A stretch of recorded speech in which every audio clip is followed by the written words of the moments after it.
할렐루야. 성령 충만하십시오. 하나님의 은혜 가득한 복된 하루 되시기를 주의 이름으로 축복합니다.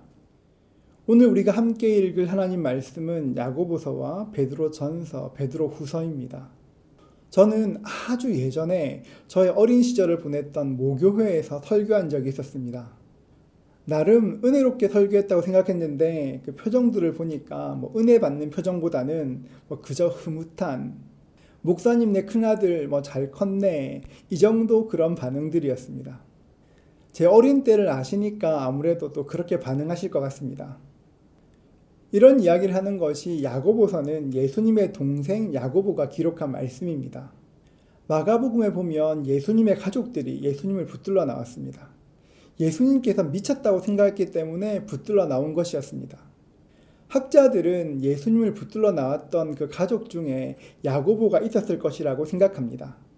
그런데 시간이 꽤 지나서 사도행전을 읽다 보면 그 야고보가 어느새 예루살렘 교회에서 굉장히 중요한 인물이 되어 있는 것을 알 수 있습니다. 예수님을 인정하지 않았던 그 야고보가 어떻게 예수님을 형님이 아니라 메시아로 인정하게 되었습니까? 고린도전서 15장 7절은 말합니다. 그 후에 야고보에게 보이셨으며 그 후에 모든 사도에게와, 부활하신 예수님께서 야고보에게 친히 찾아가셨기 때문에 그렇습니다.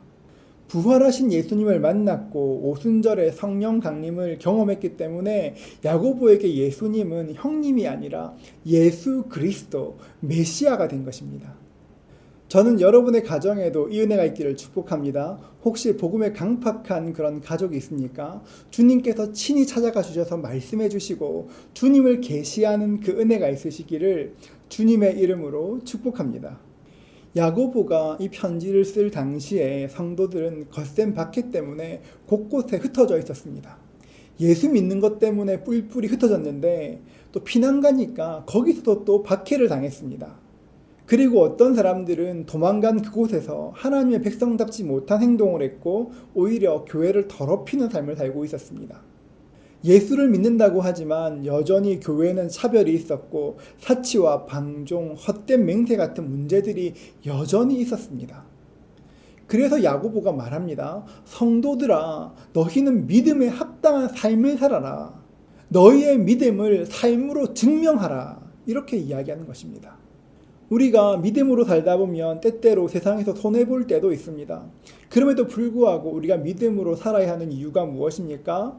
야고보서 5장 9절은 말합니다. 형제들아, 서로 원망하지 말라. 그리하여야 심판을 면하리라. 보라, 심판주가 문 밖에 서 계시니라. 우리는 언젠가 주님과 결산해야 하는데 생각보다 그 날이 멀지 않을 수 있기 때문입니다. 사랑하는 성도 여러분, 여러분의 믿음을 행동으로 증명할 수 있는 저와 여러분 되시기를 주의 이름으로 축복합니다. 베드로전서는 제목처럼 베드로가 기록한 말씀입니다. 베드로전서 1장 1절입니다. 예수 그리스도의 사도 베드로는 본도, 갈라디아, 갑바도기아, 아시아와 비두니아에 흩어진 나그네. 1절에서 베드로는 수신자를 흩어진 나그네라고 이야기합니다. 성도들이 흩어진 이유가 무엇입니까? 박해 때문에 그렇습니다. 히브리서에서 말씀드렸던 것처럼 네로의 박해 때문에 성도들이 로마 곳곳으로 흩어졌습니다. 성도들은 흩어졌고 고난당했습니다. 그래서 베드로는 고난에 대해서 자주 이야기합니다. 베드로 전서를 읽으실 때는 한번 고난의 동그라미 해보십시오. 고난당한 성도들을 위로하는 베드로의 그 음성이 들려올 것입니다. 핍박당하는 성도들에게 베드로가 이야기합니다. 베드로전서 2장 9절입니다.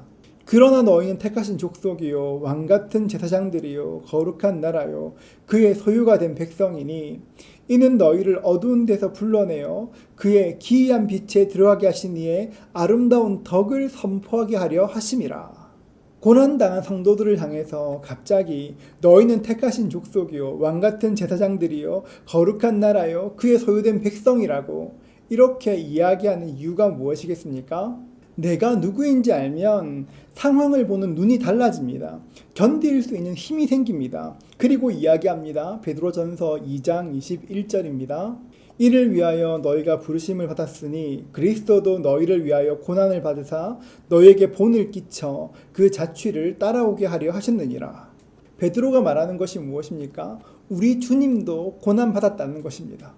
우리 주님도 고난 받으셨다면 주님을 따르는 우리는 어떤 삶을 살아야 되겠습니까? 그러니 고난 당하는 것을 당연하게 여기고 오히려 죄와 싸우라는 것입니다. 고난의 때 참 요동하기 쉬운 때이지만 주님을 바라보면 오히려 그 고난을 통해서 하나님께 영광 돌리는 삶으로 삶이 변하게 되는 것입니다. 이것이 베드로 전서에서 말하는 말씀입니다. 베드로 후서는 베드로 전서와 분위기가 좀 다릅니다.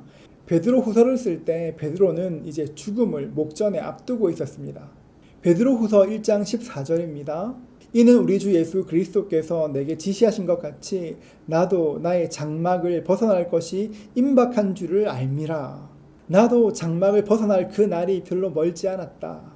여러분, 그 노사도의 마음이 읽어지십니까? 젊은 시절 주님을 위해 충성을 다했던 그 사도가 이야기합니다. 베드로 후서 2장 1절입니다.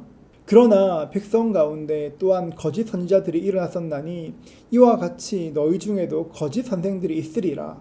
그들은 멸망하게 할 이단을 가만히 끌어들여 자기들을 사신 줄을 부인하고 임박한 멸망을 스스로 취하는 자들이라. 예수님을 따르면서 보니까 예수님을 따를 때는 언제나 그 길을 벗어나게 하려는 거짓된 가르침이 있었고 거짓된 사람들이 있다는 것입니다. 이것은 지금도 마찬가지입니다. 이단들은 거짓된 가르침으로 성도들을 미혹합니다. 자기들의 이익을 위해서 수단과 방법을 가리지 않습니다. 그러면 어떻게 해야 이런 이단들을 이길 수 있겠습니까? 베드로 후서 3장 18절은 말합니다. 오직 우리 주 곧 구주 예수 그리스도의 은혜와 그를 아는 지식에서 자라가라. 영광이 이제와 영원한 날까지 그에게 있을지어다. 이단들을 이기기 위해서는 우리 주 예수님의 은혜와 예수님을 아는 지식에서 자라가야 합니다. 지금처럼 하나님의 말씀을 읽고 묵상하면서 하나님 말씀을 알아야 미혹되지 않는 것입니다. 사랑하는 성도 여러분, 하나님 말씀을 더욱더 가까이 하시기를 주의 이름으로 축복합니다. 그 말씀으로 우리도 자랄 것입니다. 그 말씀으로 우리도 미혹되지 않을 것입니다. 그 은혜 누리시는 저와 여러분 되시기를 주의 이름으로 축복합니다.